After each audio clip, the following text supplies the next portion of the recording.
Okie Right, dokie. Dave. So this is the interview that almost feels like it was never going to happen from not being able to catch up on the night to me getting in late due to life admin and most recently Zoom-related cock-ups.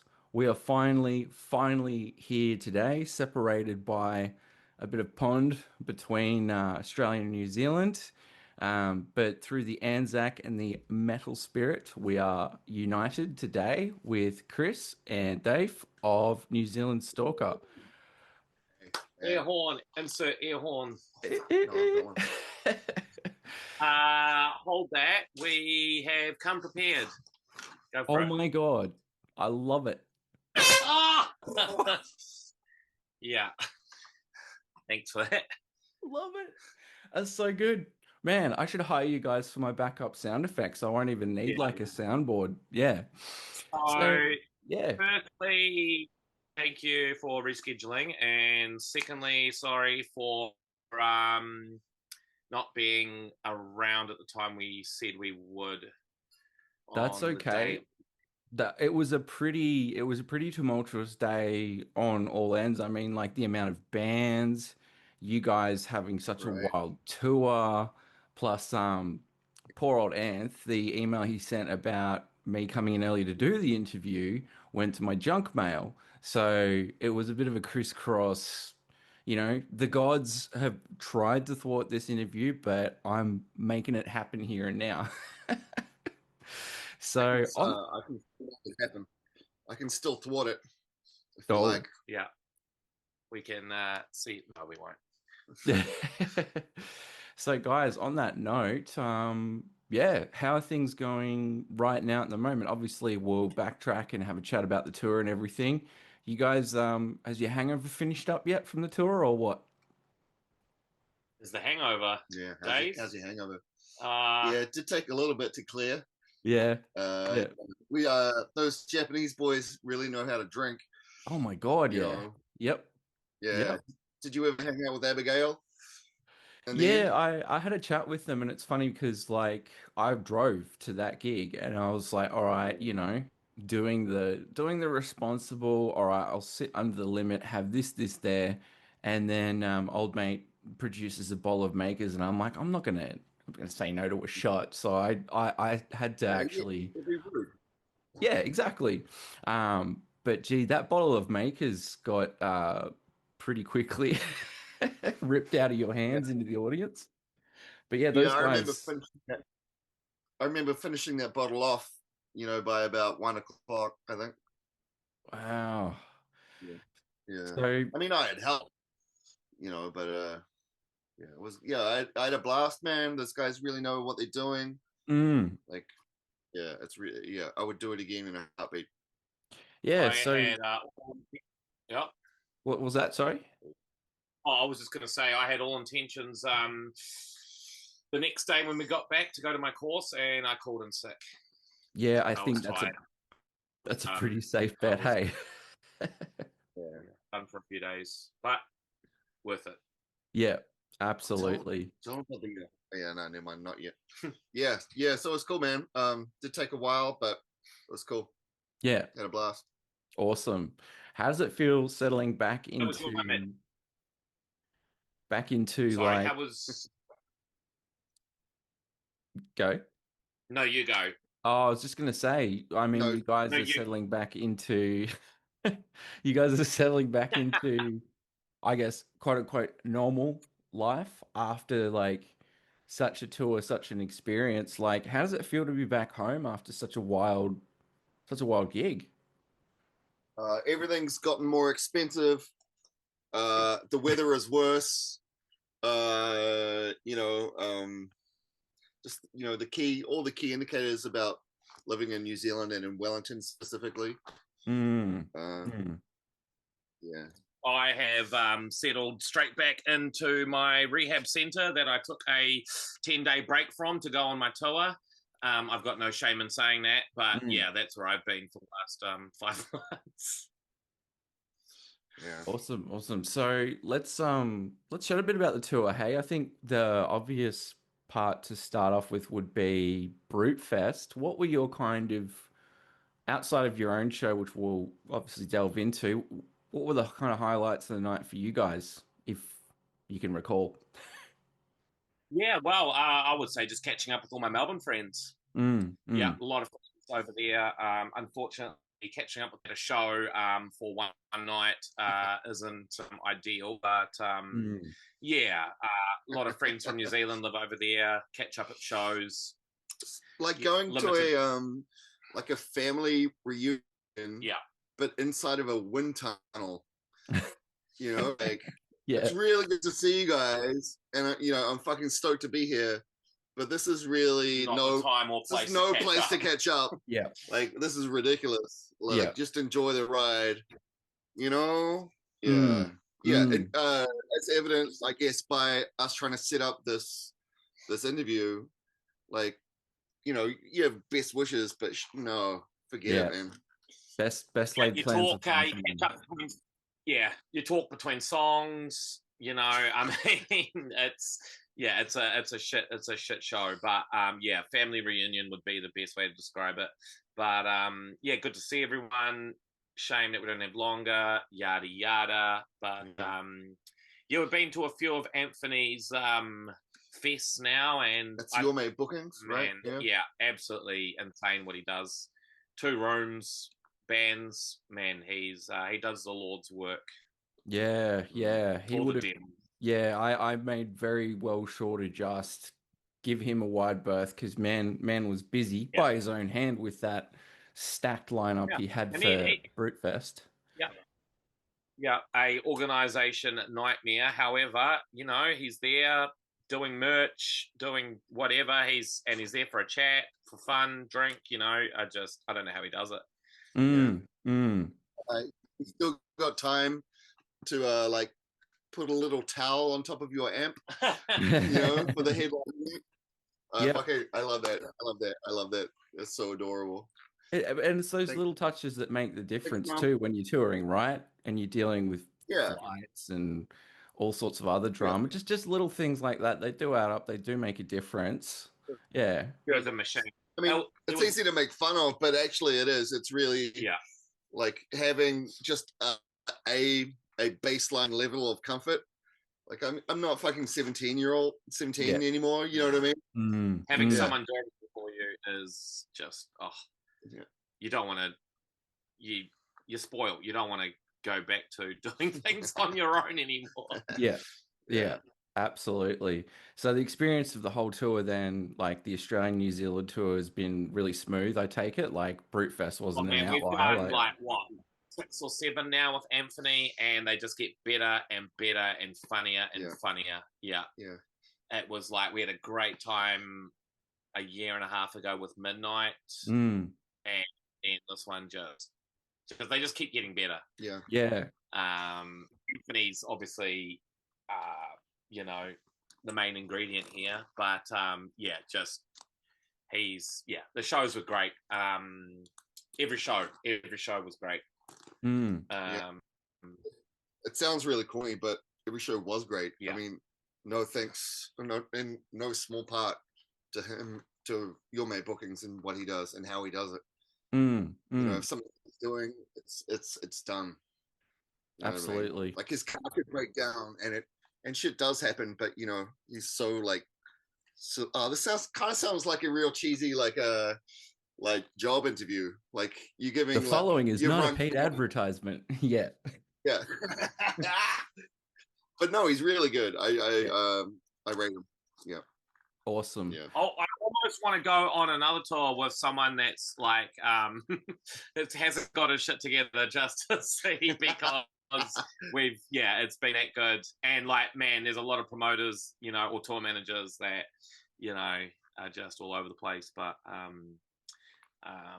were I in Anthony's shoes, you might have had a very different experience. There might not have even been towels, for instance. Yeah. So with your tour too, another thing I guess I wanted to raise too, because one of the things that I noticed that a lot of people had said was that you guys actually have a literal following. Like you've got folks coming over from New Zealand, like, and catching up at your shows. and that sort of thing. Like you guys have a little bit of a cult following from home. Yeah.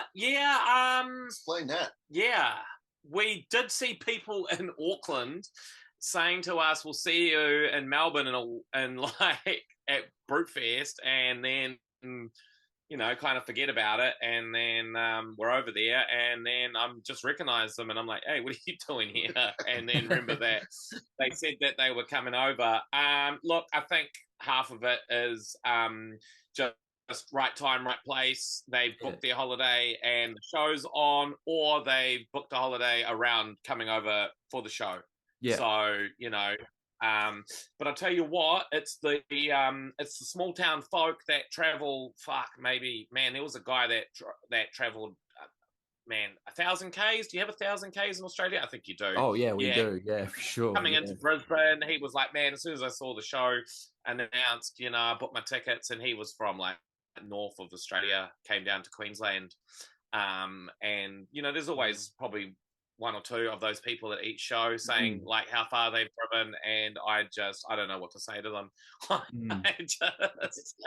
I just I remember back in the day traveling to go see a show and that, but man, it's just you got to be, either these guys are like I don't know, just dedicated. They're just super dedicated. Yeah. On a way that like is hard to comprehend. Yeah. But really, like, it's just so great. It's mind-boggling and incredible and heartwarming. And then also to see, a lot of people wearing shirts from our first tour or second tour on our own over to Australia is really humbling too. Yes, it's just.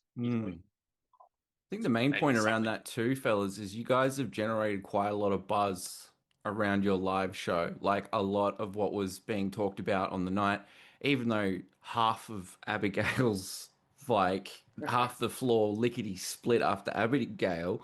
On that note too, I guess I'll just throw in a little tangent there.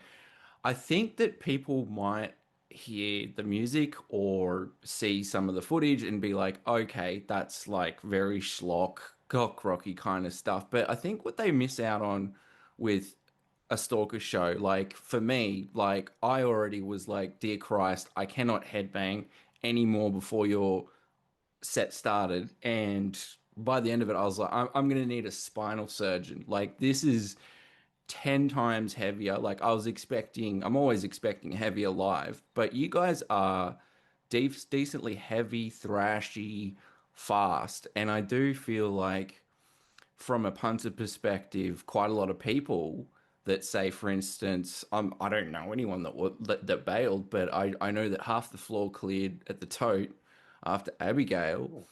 And at that time, I was thinking, look, fair enough. They're probably less into the classic trad metal-y stuff.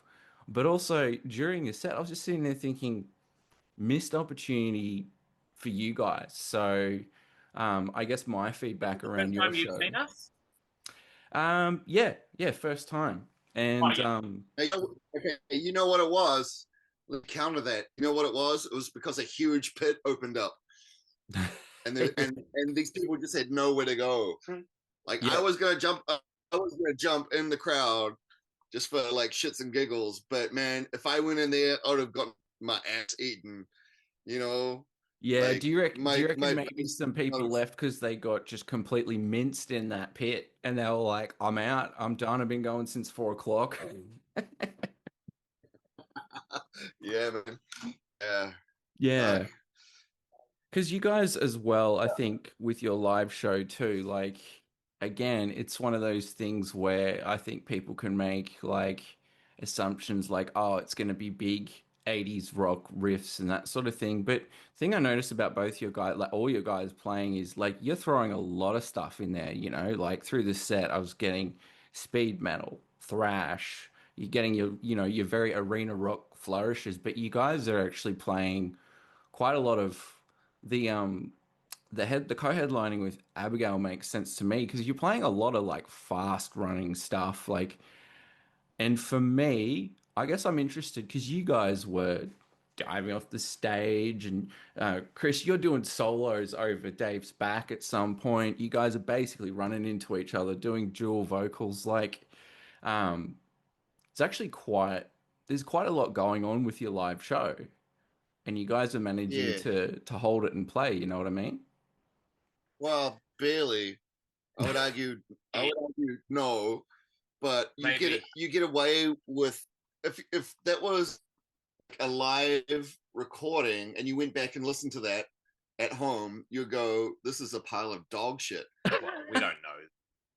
I've done that before, but but you're there in the moment, and and you try and hold your beer. You're trying to protect your beer from getting wasted, and like shit's going on, chaos is happening. There's lights flashing and shit, and that's what matters. No one really is analyzing note for note what you're playing. Yeah, it might be. You know what I mean? It might look a little easier said than done, but it is hard work. But as Dave said, I'd rather put on a show than sit there and stand there and play everything note for note perfectly. Like, I don't think I've ever in my entire musical career, ever played a show flawlessly. Ever. Also, going back to the styles crammed in, it's something that I would assume hopefully every band's aware of, but I guess we just take some of our influence and try and create our own sound, without going over the top. But in saying that, paired up with Abigail have got the same kind of thing. They've got some, some rock and roll, some black metal. They've got, and it works. It's them. So hopefully it comes across that way. But the stage show, we do feed off the crowd too. And then secondly, it's just natural. Nothing's really. It's just always been like that. So, and when I watch bands and stuff, it's, I think showmanship, if that's the correct term for it, is putting on a show is what it's all about as well. Yeah. And I think it's easy if you're playing metal, like the archetype is, we're also very used to having, the stone-faced, no facial expression, left hand is doing these ones, guys just sort of standing there. So it's kind of, it's easy to fall into that trap, I think, no matter what, with when you're playing metal. I've noticed there's a sweet spot in terms of at least speed and complexity of a song when you're playing live. If you're playing super fast, you're trem picking and your hands going like bananas on 68 strings, you really don't, you physically like can't do anything else. Otherwise you'll fuck it up. And the whole point of it is you're doing this, and the audience is focused on your technicality. Yeah. And on the other side, there's like maybe indie music where the whole point of it is everybody is looking at you wearing your work clothes, staring at your fretboard. That's such a good. It definitely fits into a category of your. And we could play slower. Like Abigail kind of play a little bit slower generally than us, but they still have heaps of room to fucking like. It's still heavy, and there's still like speed, and there's still madness, there's still insanity. We just, we sort of operate in my mind in this sweet zone, and also like Chris being able to actually play and actually move around it's a very rare skill, I've noticed. I'm always trying to get Nick to stand up and like fucking stage dive or whatever, but he's way too chicken. Someone has to pick him up and throw him at some point.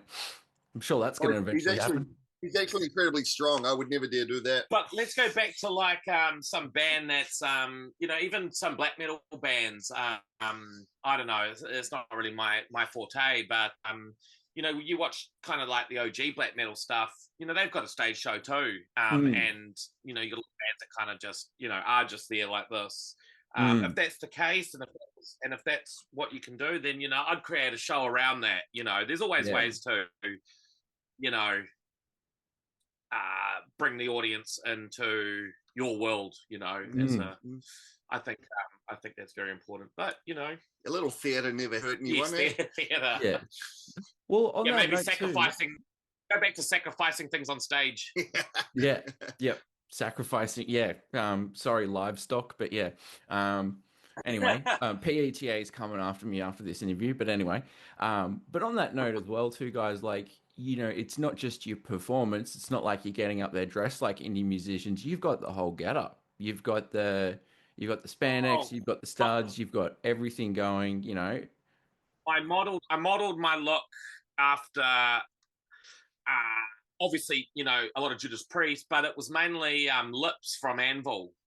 Right. I don't know what it was.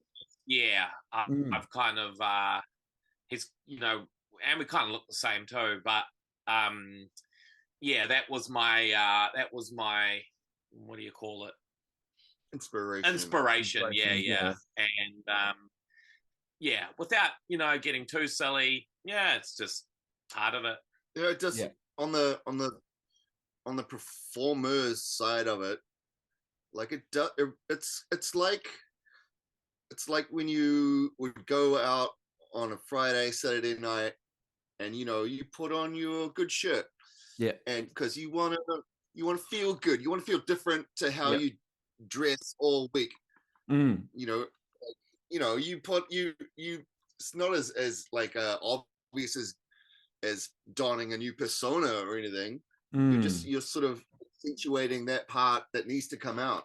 Do you guys? And kind of goes with the music as well. No, obviously. Yeah, if I'm going to a 4-day dress like the village people. If I'm going to go to a 4-day rave, like I'm going to need like Pookacha pants and like a hemp shirt and shit, and like you sort of it does help you like get into the zone, right? But also if your zone is like wearing shit that you finished your shift in and come on through and you're having a blast, like also who gives a fuck? Like do that. Just do what you want to do, be who you want to be, man. Do you guys find that putting that gear on, you mentioned before, like, gets you in the mindset? Does it actually, do you guys feel it helps with like performing, like just donning that gear? And for me personally, absolutely. I'll tell you what, I think wearing spandex as a male, if it was socially acceptable, it is very comfortable. It feels like you're wearing nothing. Actually kind of does, like, give you some nice curves. Problem is that the wind just goes straight through you. It's like, wearing nothing. So, but, But there's a practical component to it, is what you're saying. That's it. Yeah, maybe that's the secret all along. Maybe it wasn't even ever fashion. Maybe it was just all practicality. But either way, well, maybe those road cyclists know something that we don't. But they do. Do they? So we'll be seeing shaved legs for the next Stalker tour then. No, I shave my arms, eh? Yeah. Bridge too far. Yeah. And I just shave my hand. Yep. Well, it'll make you fret faster, maybe. I don't know. That's totally serious. So that's whatevs. And what about, so you guys are Wellington based, yeah? Do you have any kinds of equivalents of yourself in like the local scene or the NZ scene? Because I know you guys are doing a pretty out there, pretty your own thing, but are there any bands? Yeah. The reason I had another band before this band, and the reason I started it was because there was none of this music around. Yeah. There was in each other city around the world, but there wasn't here in New Zealand. And it was good to fill a gap. Yeah. And also the show wasn't as spectacle as what we're doing now, but it was, and the style of music, it was, it was a little genre crossing, as in, a lot of shows in New Zealand are genre crossing. Yeah. People go to a lot of shows, but, you would have, people that weren't necessarily into that music coming along because it was a good live show and it wasn't too heavy, More like because New Zealand is so small. Yeah.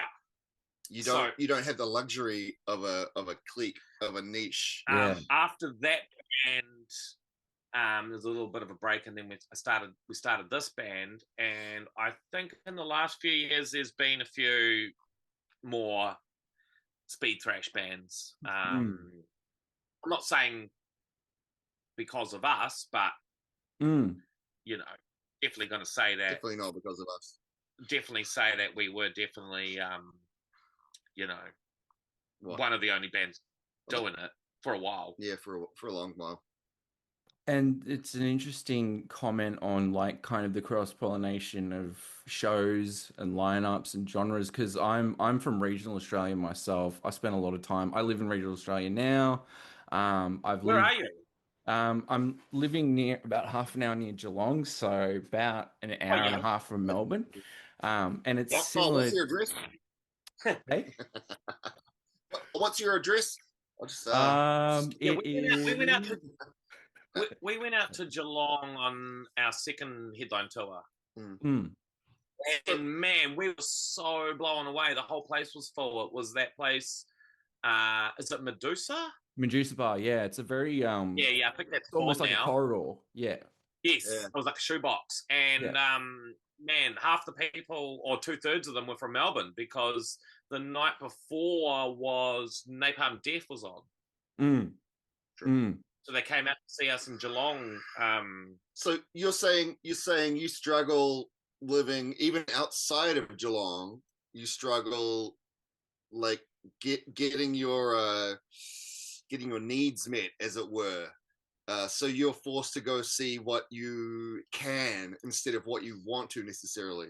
Is that what you're saying? Or are you saying no, I think more, I think what I've found, especially moving, because I've also lived in like Brisbane, Sydney now, and most recently before Geelong, Melbourne, is I'm not used to the idea of click specific, genre specific lineups, you know? Like for me, I would go to a black metal show regionally or in a smaller city, and there could be a power metal band on, there could be a funk band on, funk metal, you know, it's just a sort of a bit of everything. And I get the sense that New Zealand's a lot like that. Like a lot of the music community over there, it's So going back to the, is there anyone else like us, or whatever the question was, you might have 4 thrash metal bands in Sydney, 4 thrash metal bands in Brisbane, and in Melbourne. I can tell you probably off the top of my head. New Zealand, I can't even tell you more than 2 or maybe even 1. Now, in saying that, you're not going to have those 4 thrash metal bands all playing together on the same bill in Melbourne or Sydney. Just doesn't, probably. I think like the logistics of that probably wouldn't work out, getting all those 4 bands. But man, imagine hearing thrash all night, 4 thrash bands. Oh, it'd be pretty sick. But I love it, but I wouldn't do it every week. Yeah, the thing is about like that size, New Zealand size, and is like it's our biggest weakness, obviously, and it's also, I think, our biggest strength. I mean, Wellington's only 400,000 or 500,000 people. It's as corny as it sounds. Like, it is a melting pot. You have to, if you want to be entertained, you got to go see something that might be like not your pick, but you'll go there and you'll have a fucking blast. And that's the good thing about it, is seeing things that you might not see. And then you like have a talk with the guys after the show, and turns out they're pretty cool, and like blah blah blah. And next thing you know, you're in the band. Especially if you're the drummer. Next thing you know, you're putting up towels for them at their next show on top of the amp. At least you might get a shot of Makers out of it. Yeah. And so the other thing I think too with that as well, that I just want to raise is like, I think a lot of people have misconceptions about New Zealand musically, like metal, that sort of thing. There's a lot of bands coming out that people are just blown away by, like for instance, Ulcerate are huge over here now. They've blown up big time in the last while. Yeah. And before that, they were whole underground. Yeah, exactly. And you've got you ever been to New Zealand? No, I would absolutely love to. because the other thing is the trope about, I think, and this leads into what I was sort of tangentially going on about. I think when people over here think New Zealand, they think sheep shagging stereotype, lemon and pyroa, cold weather, beautiful vistas, but not much in the way of music. But I think that You're wrong. tide, pardon? All these things are still true. Yeah, I was just Yeah. going to say, but Like they you're are not true. wrong. Yeah, But but what I mean, often No, gets, they're not exclusive. You know, yeah, all things can be true all at once. yeah. Yeah. So I yeah, think, there is some really exciting music. There always will be. See Yeah. above under like having like it being so small and having to make your own fun and everyone sort of mates with everyone else to a degree, you know. And we're isolated from a lot of depressive music. yeah, Yeah. So yeah. it is. It can be great if you don't give in to the voice of the sheep calling you over the fence. You know, if you got a mate to hold you back, you can probably get some good work done. Well, fun anecdote from me. I'm from a single parent family, and I spent my whole life ripping on New Zealanders, mates growing up. Bloody Kiwis, rah, rah, rah. Had to get my birth certificate for my passport. Well, guess where one of my biological parents is from? That's right. So, Right. Yeah, it's all fun and games until you're the one on the end, eh? that's it. Stops being funny when it starts being you. Look, we got enough tropes over here, Crocodile Dundee and all that sort of stuff. But I think I mean, that shit's all true as well. exactly. Yep. Yep. You call that a knife? Yeah. You call that annoying? We can do annoying. We sure can. On that point too, you just mentioned a little bit before, like New Zealand tends to produce a lot of like depressive music because weather, isolation, etc., etc. But I would say Stalker is very much in the other direction. Like, and the show is in the other direction. It's focused on like fun. Like, yeah, you're talking about. Mm. And do you find Well, I mean, that? we're not all depressive. It's just I guess how an artist in air quotes like deals with their reality. You know, like, me personally, I'm like super depressive. You know, like day to day, like I'm a son of a bitch to be around. But I like to make the stuff I like to make is really a response to that. Like I want to be I want to be entertained and I want to have fun. So like it's also to that, I didn't choose the music chose me. As in, I have only listened, once I got into heavy metal, I've only listened to the same thing. It just hasn't changed. And I'm quite narrow-minded when it comes to my heavy metal. So it's just what got me. I'm just mindful that because we run this podcast for free and we do have offer for donations, blah, blah, blah. We've got a minute left on the clock here. I'll Who's edit the this out, sponsor? but I can circle back in and we shout can. it out? Hey? Is it dollar razor shave thing?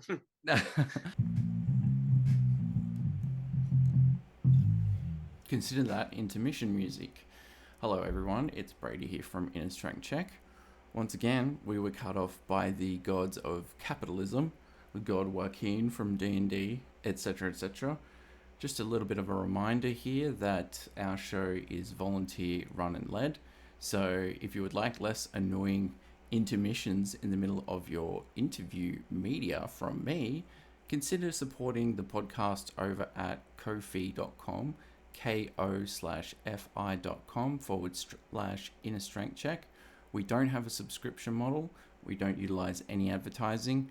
Might have sounded in the interview like we're giving a bit of a plug for Anthony. That's only because the man really knows his shit and does a great job as a promoter. Other than that, we have no sponsorships. The team is entirely volunteer led and I operate on a voluntary basis. So I don't need to charity mug anyone. But if you do feel like supporting homegrown music journalism, gaming journalism, and discussions about important things like mental health, creativity, and the like, feel free to drop us $1 or $2 on Ko-fi. There's no minimum amount, I believe, and your support will get me caffeinated, and as the guy running this whole show, more caffeine equals better content and more of it. So I just thought I would leave that thought with you there. You're under no obligation, but I also wanted to give thanks while I'm in this little intermission and before it goes too long, because Brain Machine broke. Big shout out to, once again, from Anthony from Your Mate Bookings. Big shout out to Stalker, Abigail, and all the bands that we recently reviewed on our massive Brutefest review, which is up on the website.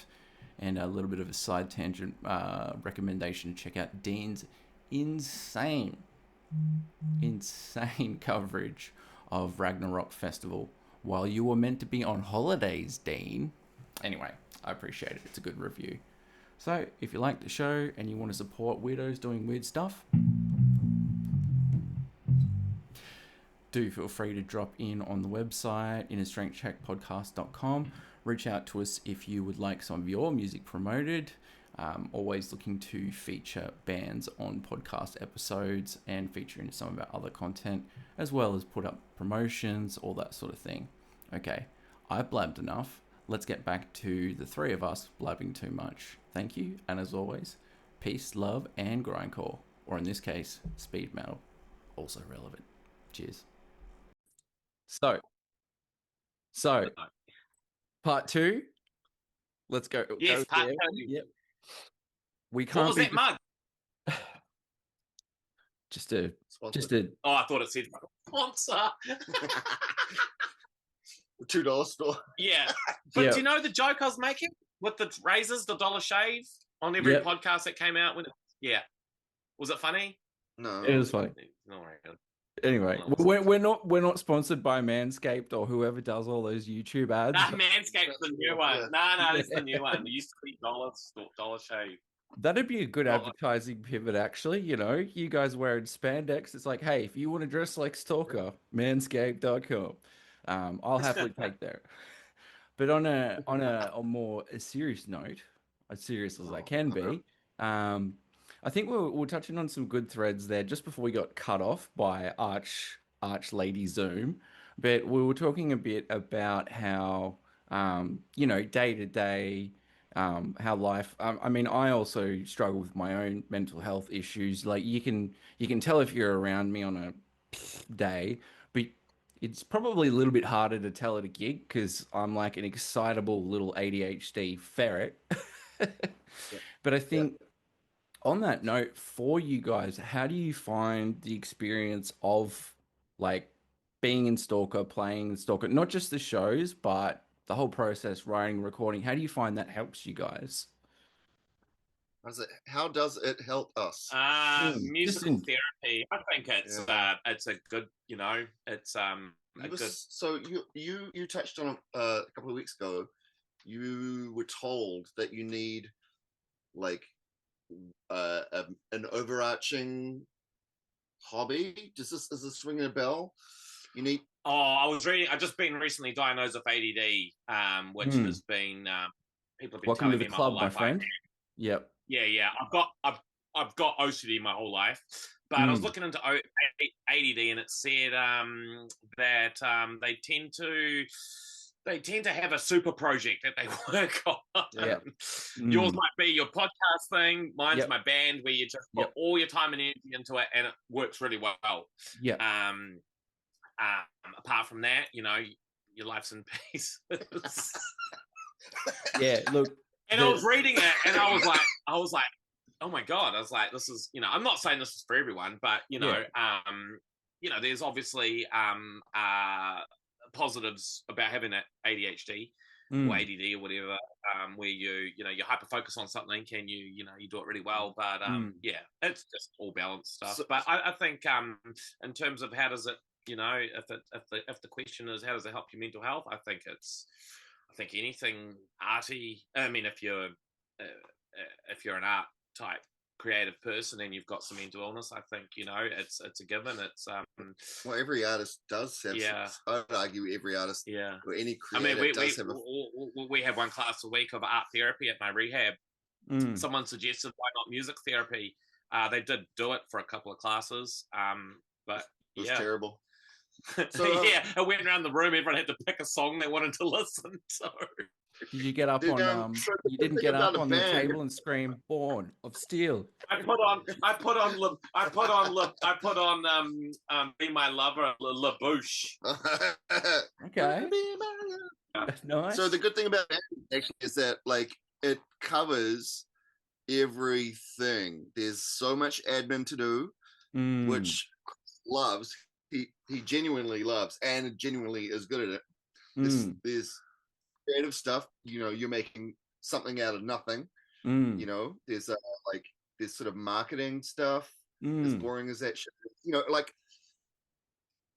every single element of anything you could almost think of anything. Oh, who was that? Laura, she's closing the door. Maybe we're being too loud. Nah, just give us some. Nah, I'll tell you why she popped in, because she thought interview was over. 30 minutes is up. Well, little did she know that we've gone in for another round. We've gone private. She's in cahoots. Yeah, it is. The bigger the band gets, the more of everything that needs to be done, except for like writing music. Yeah. And you look at any band, and there's someone doing something, you know. Yeah. All important. Unfortunately or fortunately, it's all down to someone in the band now. Back in the day when bands were good and big, you know, you had it was all done for you. Yeah. So you're finding a lot of musicians. Now we've hit the big time. You got people like Tony driving us around and giving us hand towels at our shows. But that's also a good point. Like you do have to do more as a musician these days. You know, there's less actual industry scaffolding around you to help with all that admin sort of stuff. Yeah. And it sounds like for you, Chris, like that it helps that music and the band is your hyperfixation, because it's boring organizational stuff, which everyday life, I'll do it tomorrow. But because it's couched, it's band and stuff. Someone else. It's a little bit more. 100%. Yeah. And for you, Dave, how do you find your experience with playing with Stalker, like just in general, how that helps improve your life day to day, week to week? So like my views on being in a band is, it's like, first of all, it's like a social thing. Yep. If it's not working out, like if you're not, you know, you're not just hanging out with your mates, and that's all there is to it. But at the top of the pyramid is like it's a social enterprise, and then there's some like the benefits of creating something brand new, and so you get a buzz off of that as well. You know? Also with Dave, which I haven't really found with many other people, is if he wasn't doing a band thing, he'll still be in here every day making music just for himself. Yeah. Which I find very bizarre. But inspiring. Yeah. Because we all started off that way. You guys obviously are a really driven trio, right? Like if you know, and I think that reflects. I would say driven. I'd say driven duo. Cut that part out. I'd say driven duo. Drummers are a breed of their own. Yeah, absolutely. I asked Nick today what he does for a living. I still don't know. You know, we know he plays shit hot drums. Oh yeah, no, he's the best. I don't want to, you know, play and Stalker with any other drummer. You know, he's the best. Except for Ryan Bennett sitting over there. We've got since you rejoined us, we've got a guest in our studio that's sleeping here for 5 days. Who's also a music nutter. Awesome. We're surrounded by music nutters. We bring him in. No. Look at him. He's saying yes. Yeah. So it is like it's necessary. I think kind of just to quickly answer what you asked. if I wasn't in a band, I would do all the analogs to being in a band. Yep. I'd still be making shirts. I would still be recording and making up cool songs. Yep. But I would have no one to play it with or to. Which doesn't even matter. Yeah, I mean, but being in a band like gives me the opportunity to like fucking play with a smoke machine. Yeah. And liberally, shit like that. Yeah. Smoke machines are one of my favorite inventions of all time, I think. I could tell. I was controlling the smoke machine with my foot and playing at the show. Yeah, he knows. Damn. That's some real one-man band energy right there. Yeah. Foot on all the pedals. And in terms of, so we're talking a bit about like your process and your day-to-day. What about, since we've been talking a bit about the past, what's going on at the moment in the band? Are you guys, it sounds like you're busy and hectic enough with everything that writing's a bit on the back burner, but have you guys been working on any new material? We have been working on always, well, as we just carried on from what I just said about Dave always making music. Because of that, he's got since our last release and before that, he's been writing a whole bunch of shit. And usually, no, not whole bunch of not shit, as in it's shit, just a whole bunch of shit. Before that, everything that we wrote kind of went towards an album. And then after 2 albums and a bit of time, it's now caught up where we've had to go through a whole lot of songs to find out what we want to use. That took a long time. There's a lot of material there. And then... to create a more coherent release. Then, finishing them and stuff like that. So I don't like to talk about count my chickens before they hatch or whatever, because I know that someone says new album coming and then 2 years later people still waiting. So but yes, we've got a lot of stuff written, demoed, and we're just going through the process of learning it and then soon to record it. So yeah, there's lots. So the plus side of not having anything out for a while is we do have a lot of stuff up our sleeves. Yeah. So you've banked a fair bit in the interim. That's correct. Yeah. And with your some of it's even good. I love it when that happens. And in terms of your process, like who kind of is it a relatively like the share of the songwriting? Do you guys all kind of pile in, and what's your kind of flow with songwriting? Up until recently, it used to be kind of like Dave would always come to me with something, and I would add quite a lot to it, and it would be a 50-50 kind of thing. Since I've gone more admin, we've just separated our strengths to what they are. So unfortunately, my strength is doing a lot of admin stuff, where I've freed up Dave to do a lot of the art and music stuff. So most of the new stuff's all Dave.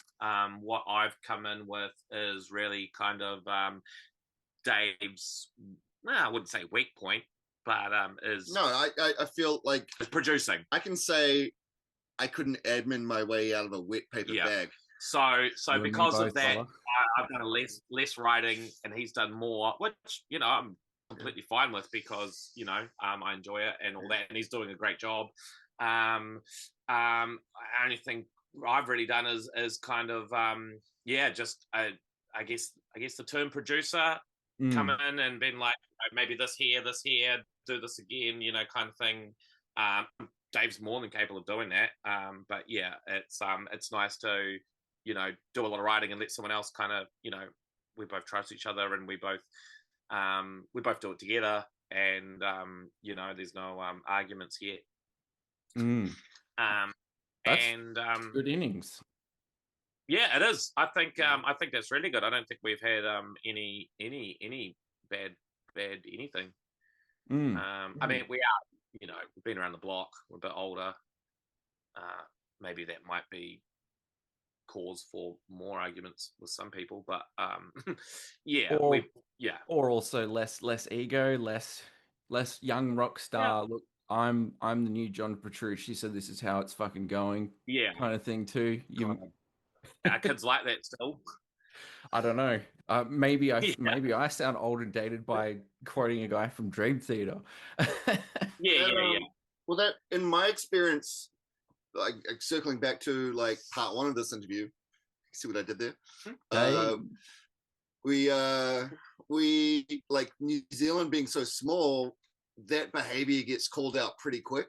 Yeah. And that's like that's a luxury that you don't have here. Like you get given a wide berth if you're known to be like have a big ego or like a predator or just problematic really. So Australia has a lot of that too, but on the flip side to it, they call it tall poppy syndrome or gatekeeping or something like that. And you know what? I think it's both have their valid points, but yeah, usually that's I do think that there needs to be some rules and some learning. Yeah. I'm a skateboarder my whole life, and we'd go down to the skate park and start acting like a kook. We'd get told soon enough.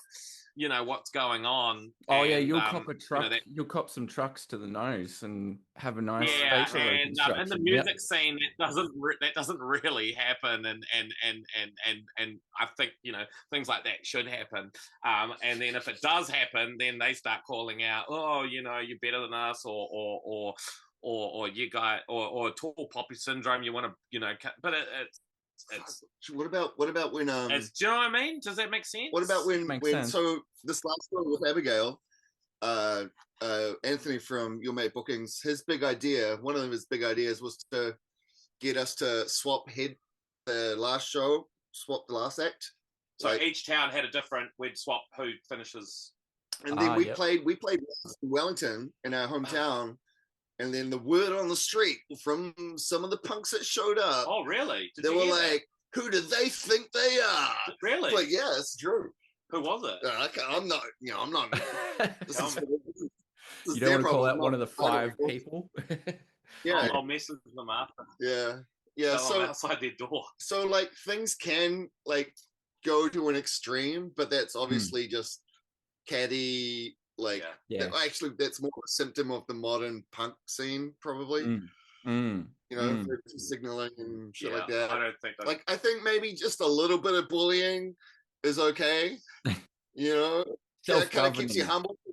Tough, just within reason. I think there's perhaps room for that.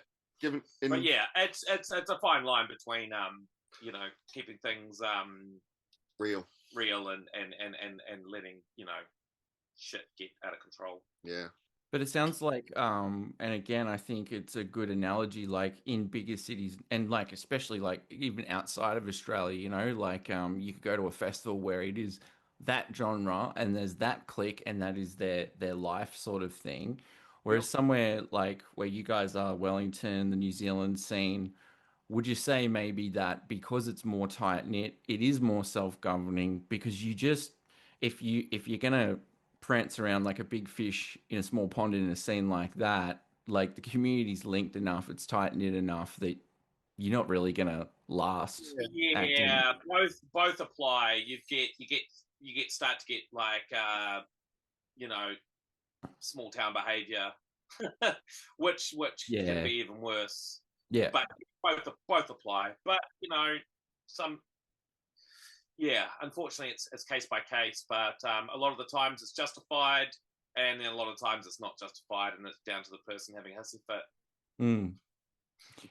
And outside of the behavior of the scene and how we address that, let's talk a little bit about the New Zealand scene. Are there any bands that you guys have got your eyes on at the moment? I know I've got my eyes on a few. There's one I'll give as an example. I don't know how to say it, so sorry, RVVKVS, but they're like a death metal grindcore band. But for me, they put out one of the best grind albums, EPs of last year.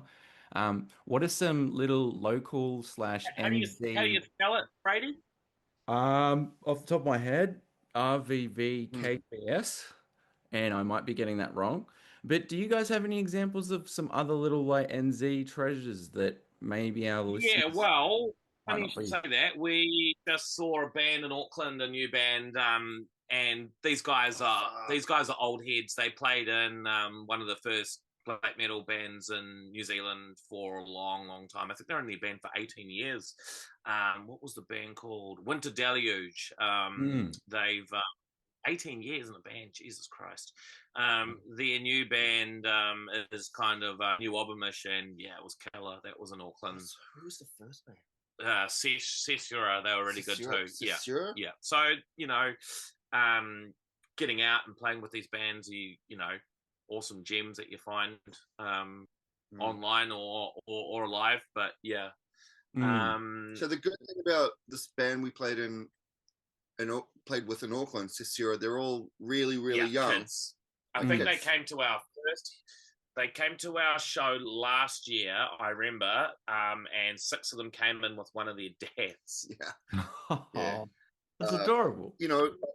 Yeah, it is. It was adorable. But also it's really earnest, and they're playing from the heart. They're obviously kids, but like you can't, like, anything you want to say just to like kind of give them a hard time. You need to temper with like, holy fuck, these guys are like absolutely just going for it. Yeah. And like they're having the best time, and they are loving the environment that they're making for themselves. Everybody's loving their music. Like all the best thing we could do is to like get out of their way. You know what I mean? Yeah, you're not that. Yeah. Like after they played first, and then for the entire rest of the night, all the like fucking 6 or 10 of them were lined up the front, just absolutely thrashing, ripping their necks and stage diving. So it's good to see the next gen coming up, kids. Yeah, keep an eye out for them. Really good. Same thing with Singing Bird Studios in Frankston. Yep. Both times where we played there at their Singing Bird Festival. Flipping the Bird Festival. Yep. They're playing with Abigail there. I kind of forgot that it was all ages, and I walked in the first time, and I was just like, first thing I saw was like, what the fuck, something's different here. And it didn't occur to me until about an hour later that it was an all ages show, and there were just kids everywhere, and I loved it. Because when I first started shows, 14, 15, there was a lot of all ages shows. We talked, late 90s, early 2000s. And I think they're starting to come back a little bit now. I don't know how that kind of, I guess it's just, is there someone around that's putting them on, and there's a building up the kind of scene, but it doesn't just come out of nowhere. I mean, there's definitely kids out there who listen to music, but I think it's definitely a thing I'm into. Not young kids, just he's not laughing. Well, the band is called Stalker, but I plead the fifth, Your Honor. No, I was just on an interview with these gentlemen. I otherwise don't know them. I don't know them. I've never met this man in my life. Dave, who?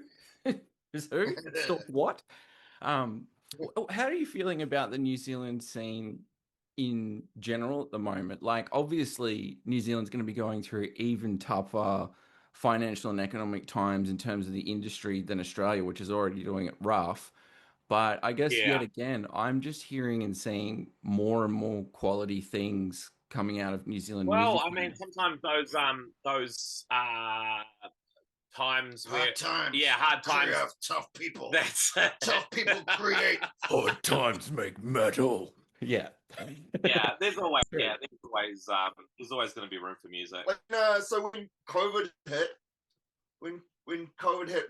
and everybody had lockdown, like we managed to like record and release our album.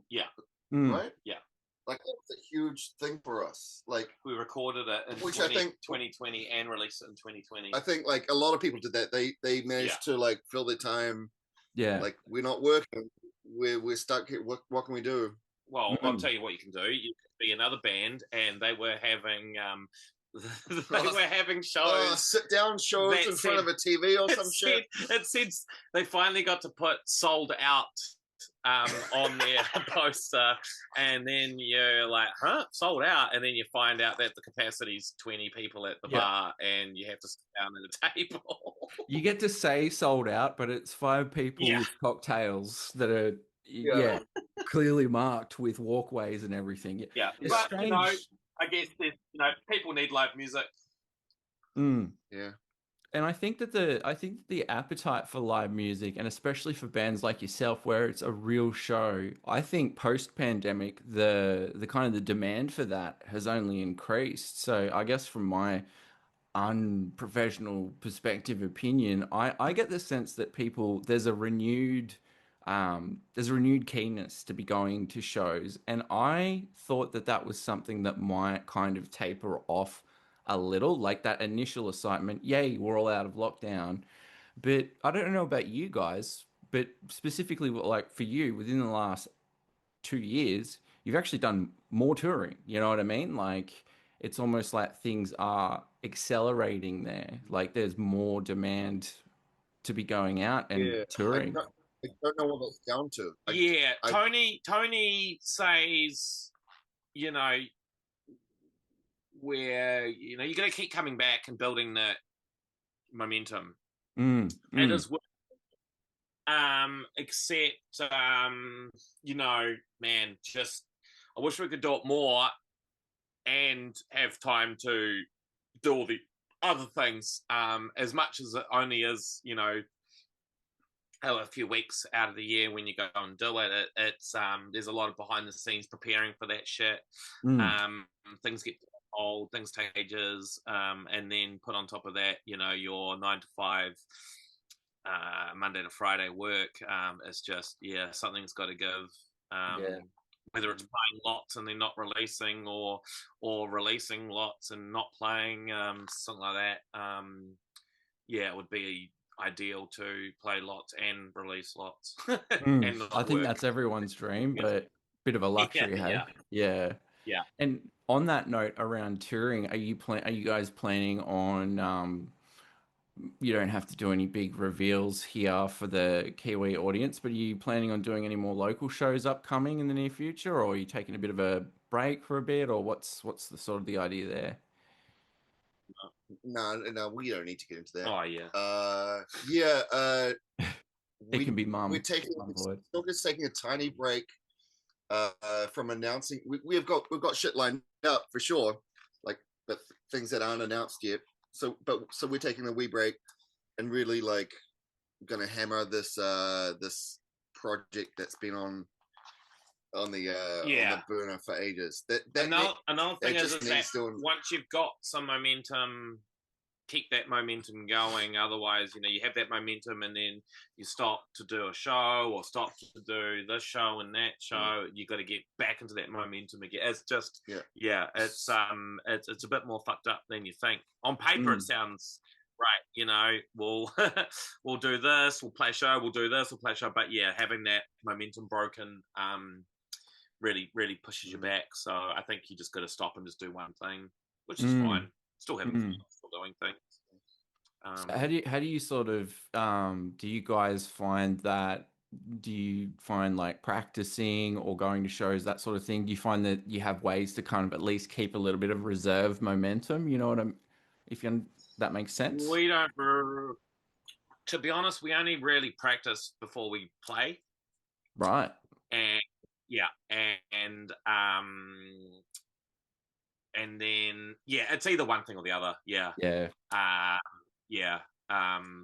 It's like spreading your time across lots of things and doing them a bit averagely, or just kind of knuckling down and doing one thing right. So I'll spend weeks and weeks and weeks and weeks up here in Stalker headquarters, just disappearing and up my own ass, making fucking ripping songs, and then I'll go to a show, which is just like a whatever show that Steve's going to the show. I haven't seen Steve. I'll go to the show and I'll get a beer, and then I'll be standing there watching this really average show, this band that kind of really sucks, but actually fucking hell, I'm having the best time. Yeah. And and for all the right reasons, this band rules. Yeah. And you know what I mean? And so then I Yeah. get really jazzed about music again, and like, oh, actually, like playing live isn't that hard. Like, look at this band; they're not really trying, and then look at me in the audience. I'm fucking like, Yeah. this is the best I've ever had in my whole life. You know what I mean? Yeah. Yeah. So Yeah. that's how I keep the spirit of that alive. Like, Mm. you know, Mm. yeah, yeah, it's cool and it's easy and it's fun. Yeah, because I think a lot of people will assume that, you know, the tropes about musicianship, it's this very internal, introspective, oh, it comes from within. Here's 5 strategies to keep your, you know, your motivation, pop Yeah, psychology, blah, blah, blah. But yeah. you guys are, the other thing I think people do forget, you musicians, you're embedded in the community, you go to shows, you see Like those I shows. said about being in a band, it is a social thing. Mm, Yeah, yeah. That old phrase, like "man is not an island." mm, You've heard that? You yep, know, we live in a community. Yeah, you mm, know, you can. If it sounds good on paper, you know, to say that, you know, you spent, you know, a monastic sort of lifestyle and was, you know, like, this album, you know, I summoned some spells and all this thing is really good for a zine. But the reality is that, like, you're hanging out with your friends, listening to music, or, you know, and, you know, also all sorts of things. It's a whole kaleidoscope of shit happening all at once. And you're not immune to that. You're not yeah, immune to propaganda. mm. Yeah, I Yeah. don't think anyone truly is. Um, I think to kind of put this all into a bit of perspective too, and I'm mindful too, like you're talking about some young lads that were really going for it, going to shows and the music community.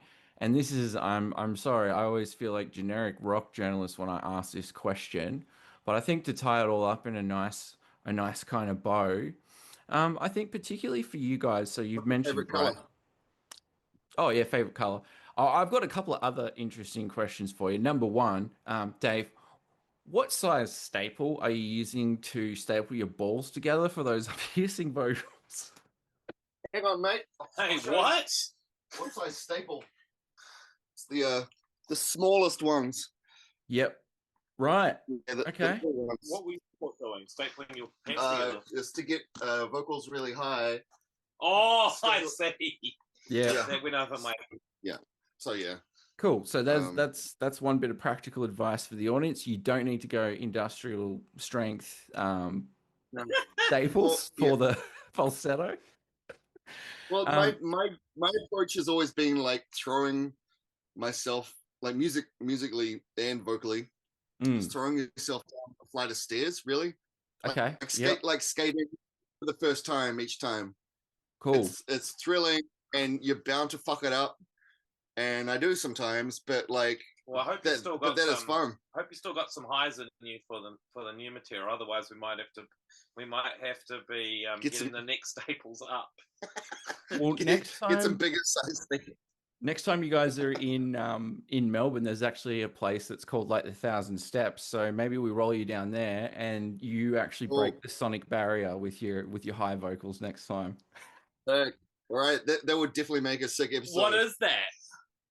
It's a trail that's apparently 1,000 steps and it's a hike you can do. But if a Well, flight we of can do your 1,000-step trail, and I will bring in the steepest street nearly in the world in Dunedin, New Zealand. yeah, Throw yeah, 'em you down guys there. have got us beat for We did that. geography in that I sense. think someone died doing that. Shouldn't laugh. People die like every couple of years from going down that street Damn. on footboards and in rubbish bins. So really, I mean, it's pretty natural. All you got to do is hop on a skatey and go down that hill, and you've already got all the power metal vocals you'll ever need. Right. Imagine that. Right. Are you ready to hit record? I'm about to 1,000-foot microphone cable. Yep, Yeah. yep. Joys of technology, and for What's the sound of 1,000 sheep going down 1,000 steps? oh god, we're getting very philosophical towards this end of the interview, aren't we? Sorry So about that. for kind of considering you talking a lot about like young folks in the scene, right? And the fact that Stalker is a bit of a band where there's not much of that sort of that sort of aesthetic and style. I guess there's a bit of a two-tiered question. So more in general, but also for maybe some young musicians wanting to go down that like classic, traditional speed thrash, heavy metal route. What advice would you give for some young New Zealanders looking to start a band at the moment? Because we've also talked a lot about the practical realities of being in a band in New Mhm. Zealand. What kind of key bits of advice I you reckon you would could? say just be true to yourself and do what you feel is is right. There's no genre specific, No. Yeah, like, I and know. it should be even like that's probably like misleading. Oh, Yeah. You know, I'm more on the sense that I like to follow rules, not in society, in Mm, music. mm. um, I like to keep things, the way they have been and always have been. But there's a downside to that too. So I think just, get stoked on just whatever you're stoked on. Just, Mm. is just stop trying to do something else or be something else. I've learned a lot from Dave. I've always been, in saying that advice, I've always been the kind of person where it's like, no, it should sound like this. It has to be like that, where Dave's more like, fuck it. yeah, fuck it. And I've learned, I've come full circle to now be like, fuck it. Mm. So And yeah. so like with anyone trying to get into music, you're probably already listening to songs that like pique your interest. uh just you don't just make a noise, like take a risk, Yep. be prepared to sound like a dickhead, Yep. you know. Mm. Yeah. And if you're not sounding like a dickhead, you're in it for the wrong reasons, really. Yeah. You like, are you doing it for fun, or are you doing it for attention, or because you think like your mum will, whatever, you know what I mean, like Yeah. do it So for making it yourself. performative from the start and making it about like what accolades I could get versus I'm gonna Yeah. fuck Yeah, around, find 100%. out. Yeah. Now, obviously, easier said than done. No, unless you're like a natural, you learn these things on the way. But Mm. yeah, I've seen it happen in skating and music. People learn and progress and get to whatever. And then there's people that just come straight out the gate, just knowing what they're doing and what they want from an early age, and it's just crazy. But I think for most people, it's just got to be more of that organic kind of process, right? Like you're And mentioning, I Dave. think most, Like, I think most people are. I don't, Yeah. but yeah. yeah, Um, but yeah, there's some advice for the little groms. for the Just little do it. kids, little skater Yeah. kids. Yeah. Please don't go down that hill in New Zealand, kids. That wasn't. We do Well, not don't start at endorse. the top. Hey, Start halfway. yeah, You start got to warm halfway. up. Yeah. That's a good musical metaphor as well too. You don't have to start at 100%. Cool. You can start Yeah, halfway. no, It's called. that's really good. That's really, really good. It's it's Cool. no. All right, you almost had it. The name of the street. I was just gonna say the steepest street in the world. I saw this on the news. That ain't it. Oh, no, it says here. Baldwin steepest, Street? Yeah, Baldwin Street. Yeah. Anyway, So Anyway, the yeah. Enough of that. the You're the losing. TLDR of that is My yeah. attention's going now all over the place. Yeah, oh yeah, no, that's okay. Look, I think we've had a real You've decent chat also here. got 2 minutes 30 to wrap this up.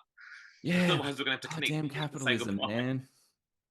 We're doing this despite capitalism, weather, and all other sorts of shenanigans. So, probably a good point to wrap it up so that mine and Chris's ADHD doesn't worsen. And Dave's sitting there going, "Why the hell are we talking about 1945 generals? We were talking about music, weren't we?"